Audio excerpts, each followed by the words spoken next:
Hi guys, this is another video on Joel Jameson's article, How Conditioning Can Save Your Life. If you want to find out more about that, how cardio can save your life, check out 8weeksout.com.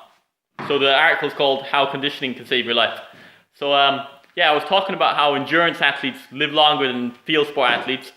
And in this video, I'm going to discuss how it was said in that article, how endurance athletes train.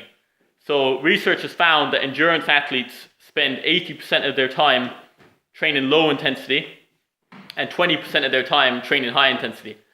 So, you know what I mean? If your main goal in training is health, you might want to take a look at that training. Like if your goal is, say, I want to be healthy. If you're a parent, I want to be healthy, I want to live longer. You know what I mean? I want to live longer, be around longer, blah, blah, blah. The best thing you can do is take a look at that 80%. That successfully excludes endurance athletes live the longest, and 80% of their time is spent low intensity, 20% high intensity. So check it out. But say if you're an athlete doing a different sport, like combat athlete or field sport athlete, you might be thinking, this doesn't apply to me, I'm not an endurance athlete. But say if you're a combat athlete, I'll give you one example. Royler Gracie, he was a black belt in Brazilian Jiu-Jitsu. He was a world champion black belt, Brazilian Jiu-Jitsu, meaning he was the best in the world at his time, in his weight class. But people used to say, oh, how do you train? Thinking, obviously world champion, this guy's going to be training really hard. But turns out, he said he trains hard twice a week, and the rest of the days it's easy. So he'd spar hard twice a week, and the other days he'd spend doing drilling. Like say, if you do Brazilian Jiu-Jitsu, drilling Brazilian Jiu-Jitsu techniques. No sparring.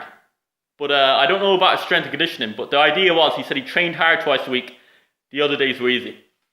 He felt that was the best way to get the most out of his training, to recover from training. And we have a lot of people that think, oh, I'm going to spar hard every day, lift heavier, lift heavy, sprint more, every day, push yourself to the limits, that's how you get better. Bear in mind, some of this kind of training, if it is working for some people, it might be working for some people. There's individuality, everyone adapts differently. But bear in mind, they could, if they're a professional athlete, could be on the gas. So, you know what I mean?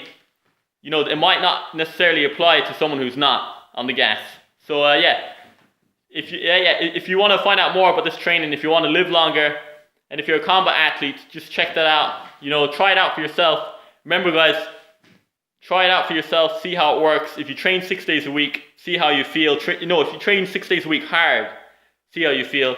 And see how you feel if you train hard twice a week and the other days lighter. So you can train every day. I reckon you can train every day. It's good to train every day because there's always something you can improve on. Like Royler Gracie there, skill work. It's boring, but the main thing in your sport, isn't it, to improve at your skill? Like you can lift weights or run all day, but if you're a basketball player and you can't dribble with a ball, you're never going to be a good basketball player. So thanks for watching, guys. If you have any comments and questions, post below. Peace.